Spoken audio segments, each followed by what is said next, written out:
I'm Shelly Winters. I was a women's basketball coach from 2000 until 2011, and I helped out with volleyball from 2008 to 2014, and alphabetically W goes to Z. Z, I'm Renee Zobel. I helped out here with Malie Irving, who is the head coach prior to me, starting in 2004. And then I coached here, ending a long tenure with Shelly Winters until 2014. And so the tenure of the birth of our relationship. Yes, it's quite a story. It's quite a story. And it involves Paul Hogan, like a lot of things at NHTI. Somehow Paul Hogan makes things happen at NHTI. Yeah. So, I being very young, new coach, kind of cutting my teeth here at NHTI, with a very busy and very variable work schedule, said, I'm sorry, I can't take over for Malie because I don't have the time to do all of the paperwork stuff, and I can't guarantee that I'll be at practice every day. And so enter Shelly Winters, or enter Paul Hogan, I guess. Yeah, so Paul Hogan, Coach Hogan comes to me after, basketball preseason and says, Shelly, I've got a job for you. Volleyball. Have you ever thought about coaching volleyball? I said, what's volleyball? I played four-way volleyball in high school, gym class, and that's about it. Well, got this great young coach. She just needs a little confidence. She needs help with the paperwork. You do it already for basketball. It'll be easy. It'll be fun. You'll do it. Who is this person? Oh, it's Coach Zobel. The weird girl who wears spandex and, stands over there in the corner? Yeah, that's her. Okay, I don't know. I guess so. Sure. Meanwhile, he's also reached out to me, and he's like, hey, Shelly, the basketball coach, how do you feel? And I'm like, the one that screams at everybody and, makes everybody run? I don't know how I feel about this. So I was the weird one. And I was the mean one. And so that was the birth of our relationship here at NHTI. And continued for many years. For many years. So apologies to the fall of 2008, who was an experimental group that had Coach Winters as the head coach for the first 5 minutes, and then Coach Zobel took over. And we also threw Jay Atten, the mayor, former mayor of NHTI, Jay Atten, into the mix as an assistant coach that year. So that's right. Girls, want to thank you. It was a special year, but we have lots of special memories, and I'm sure we'll get to some of those stories. Absolutely. Speaking of Jay Atten, we have a long tenured history of not only some great assistant coaches, but the men's volleyball players helping us out as managers, and we had Christian in particular during the course of the years. It was awesome. So here at NHTI, we used to have a men's program, and the men's program was discontinued because they really didn't have any other teams to play. But me being a lover of volleyball and involved heavily in adult volleyball communities opened up for any of the male players on campus to be able to come practice with us and to assist us as our manager. And it was worked out really nicely over the years. It was rare when we didn't have a male volleyball player from the school helping us, which was awesome over time.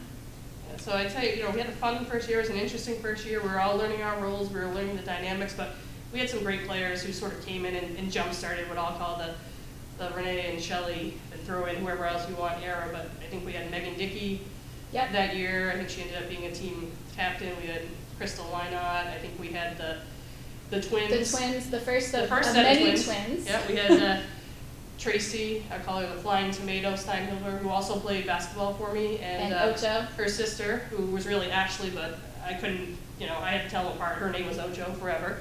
I think we had Laura LeBlanc. We had a handful of other players who joined us. Some came from basketball, knowing that I was there and trying to bring the numbers up, which was also helpful. Absolutely. To have dual sport athletes. But so it was a first year where we struggled. I'd say record-wise wasn't probably as indicative as the hard work and really the effort that they put in to create a foundation for the next probably 7 years.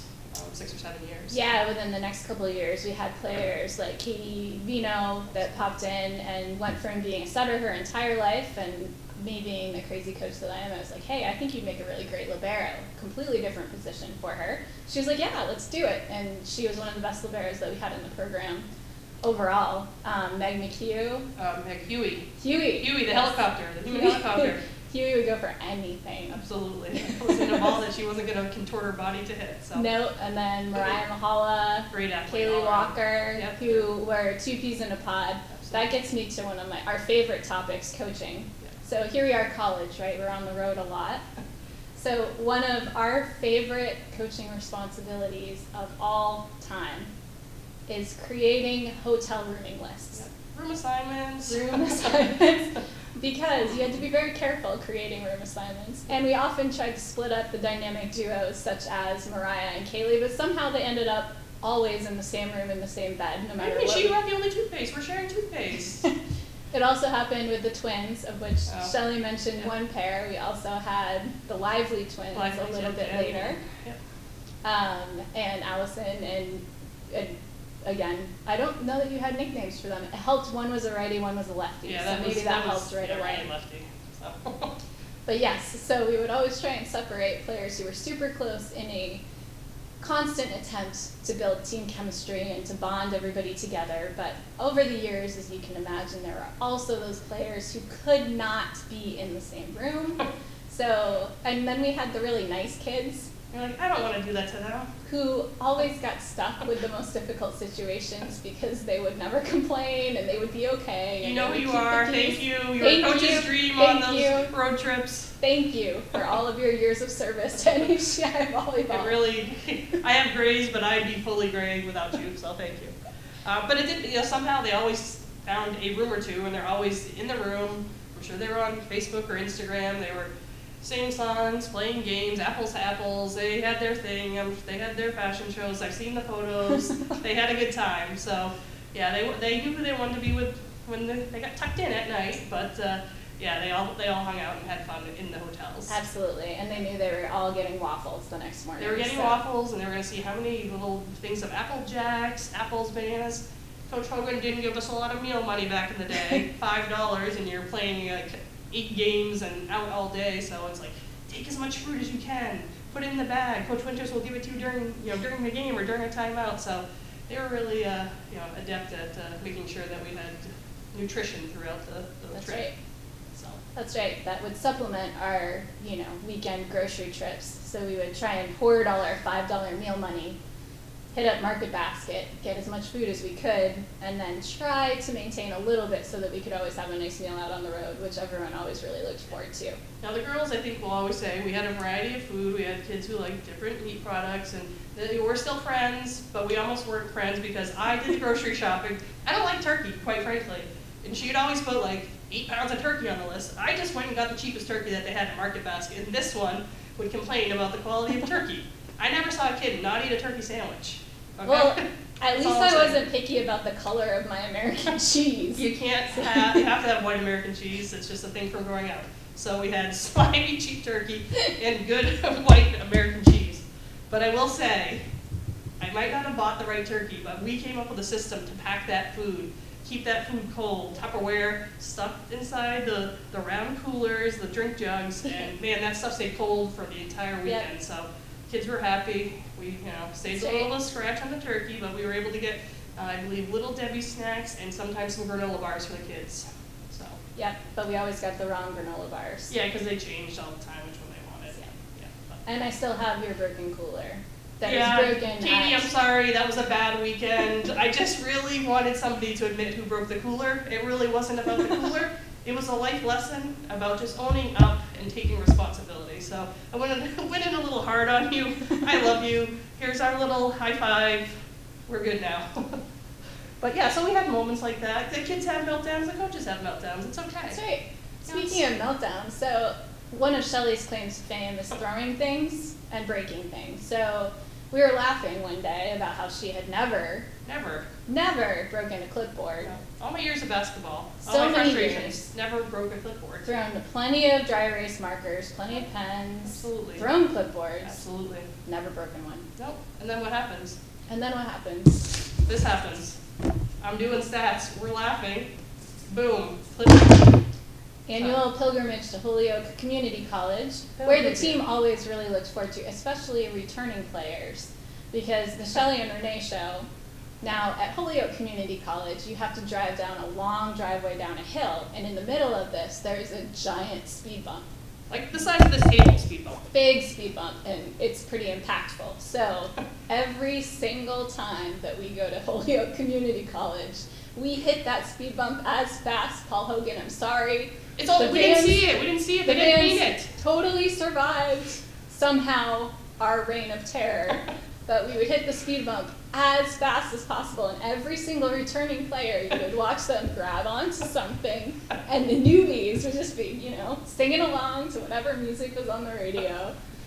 Hey, but I have to say, we didn't have any concussions from that, and it was because there was distracted driving. Those kids used to sing Miley Cyrus, Party in the USA, like it was going out of style. Kaylee Walker, that was your special. We do not miss that. No, every year there was a new song. I know the one-hit wonders from every year I coached, so I'd like to thank you for the memories. Yep, we always had the song of the season. Yeah. The last one being Frozen, which I do remember. Our last road trip back, we made it to nationals, begged, borrow, and steal in order to make it to nationals. Now you have an automatic bid here at NHTI. Back in our day, we had to get a power rating. And to get a power rating, I had to go grovel before a bunch of Division III coaches to see if they would please donate their time and put us on their schedule. And so we made it one year to SUNY Canton. We'd made it a couple other years to nationals out in Indiana prior to Shelly and myself coaching together. And the trip back from that, we decided to leave a day early because we were done. We'd been eliminated, all the festivities had happened, and we just couldn't stand to stay there one more night. So we jumped back in the vans. I think we start this 7.5-hour drive at like 6 o'clock at night. It's probably raining, going from Amish country. And the Frozen song, Let It Go, was the song of the season that year. And so we're driving back into NHTI. Shelly and I have pretty much lost it at this point. One of our many. Dan is in the other van. Our coach Dan was the man. Renee hadn't slept in like 5 days because I was snoring like a fiend. So this poor woman was at her wit's end. Coming to campus, the kids are singing "Let It Go" for I had my birthday tiara on. So I'm wearing a pink sparkly tiara on our way into campus, and we're laugh crying because It's just been too much, and we're very tired. So yeah, many a great road trip. So Shelly, what was your favorite NHTI vehicle? Well, I can tell you my least favorite was one time, the first year when I was head coach, when Paul put us in some minibus. Now listen, I work in transportation. I've done it my whole adult life. I don't drive a minibus. I'm not driving something that's 10 feet wide down an 8-foot road. Like, it's not gonna happen. I'm not like opening the door and be like, come on in, girls, take a seat, cool kids out back. So I made coach drive the entire time. So that's just how it was. So that was the last time we got that vehicle. Oh man, I was terrified of like, do I need a license for this? They're just gonna let me drive around. This thing's twice as wide as a car. It barely fit between the lines. So I'm white knuckle driving to Unity probably for the 1000th time. Chris and Unity, we love you. We do not love the drive up to Unity, but it produced a lot of good memories, including the minibus, trying to get to a McDonald's that was open in time to eat, and seeing our favorite animals on the side of the road one day. I mean, like Coach said, we had a lot of trips. These kids, you are all great, but we were tired sometimes. You play an entire weekend. We're driving back and forth. She's not sleeping because I'm snoring. I don't know what it is. And all of a sudden, we're driving down 95. And it's like, is that an albino peacock? Like, no kidding. 2 albino peacocks near the Augusta Rest Station on 95 North. Every time I pass that spot, I call Shelly Winters on the phone, said, it's our spot, Shelly. But they were legit. Peacocks. They had like escaped, and we saw albino peacocks. So, I mean, that was just a great moment. It was a great moment. Another great moment was the championships that we won. I mean, just great teams. We won several times, I think, down at National Community College when they hosted. Yep. We probably won. We've won an in-house here. We won up at Unity, very successful program. Yep. We won the YSCC championship more often than not. Yep. I think when we're in Maine, for some reason, our celebratory dinner, the fast food to go on our $5 was a combo KFC and Taco Bell. It made everybody happy. I mean, how can you not be happy with the Colonel and Taco Bell? So it seemed to please them. Down in Holyoke, whenever we're down in the Holyoke or Springfield area, I think our go-to was Friendlies. Friendlies, yes, where Shelly and I usually created whatever the children's activity was for the day, so much to the delight of the team. Yeah, kept the team entertained, kept us entertained. You got ice cream at the end. But that's not the only thing you get at the end of a trip when you go to Springfield, Mass. Sometimes you get bed bugs. Not all the time. If you're lucky, you get bed bugs. And to this day, did you know that there is a bed bug registry? To this day, I do not stay in a hotel as a result of this one trip, where not only did Shelly get bed bugs in her room, which prompted me to tear apart my room, but there were a bunch of partiers that were a lot older trying to invite our young people, young women, into their party. I was saying, they That didn't were go. up forever. They didn't go, though. They didn't go They to the did party. not. We're very proud of you. Yes, They very did proud not of you. go. That was another test, another life lesson. But, I actually have like a real laugh cry tear here. So that was a proud mom/coach moment. Yeah, so. and scars from the bed bugs. Yeah. So, we haven't thrown a lot of names out. Nope.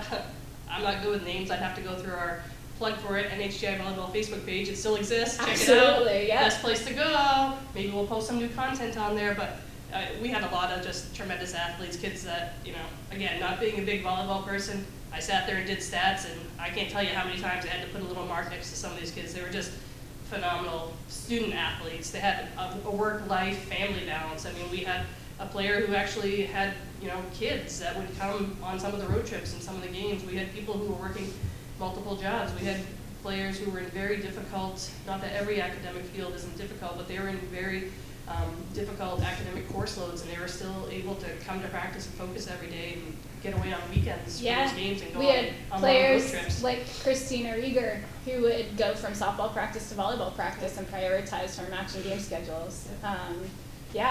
Alicia Elliott Niswander, one of those players, one of the 2 All-Americans here from NHTI. We're juggling family. Absolutely. Definitely. A lot of kids who had jobs and other responsibilities, but still when, we had practice or it was time to play the game, when they stepped on the court, when they were between those lines, they were incredibly focused, supportive, and had a great time. And I think it was a good escape for them, and hopefully even as distracted and tired and crazy as we were as a combo, and throw Dan into the mix, hopefully that brought a little bit of levity to their day. Hopefully it's something they look back as fondly as we do. And I know a lot of them have forged lifelong friendships, so that's another great thing to come out of this. Not only is Coach Hogan sort of bringing us together in a very strange way led to lifelong friendship and being through some very tough things together and being there as friends, but I see that in a lot of the student athletes who played both sports for me and volleyball as well, that they're still friendly, and at some point probably going to have their kids raise their kids together, and their kids are going to play volleyball together. So it's a pretty cool thing to see. Absolutely. And just a testament to all the players. It's you love to hear from players who reach back out, and we appreciate hearing from all of you. I know, we've had fantastic teams and we've had difficult teams over the year, and you never know who you're making an impact on. So you just got to keep doing the thing that you love, making an impact on lives. Now, if you want more content from the Shelly and Renee show, we're happy to come back for part 2, where we'll drop a lot more knowledge and nicknames to you. We have pink microphones Yep. and team interventions. We have not covered many items on this list that is just small. So, yes. I think we're almost out of time. I think we are. If you want part 2, just let Coach Hogan know, and we'll be happy to come back. We'll do an outfit change. We'll practice some of the classic songs from back in the day on those van trips, and maybe bring a little smorgasbord of some of the food that we used to serve at some of the team gatherings. Absolutely. I still have my tie-dye shirt, so I do as well. we'll ship it right down and see if it still stretches. So, again, thanks for all the great memories, the great years. Coach, it's been great. I hope it will continue to be great. And glad we were able to do this and take a walk down memory lane. Me too. I'm glad Paul Hogan smushed us, the awkward one and the angry one, together so many years ago. Thank you, guys.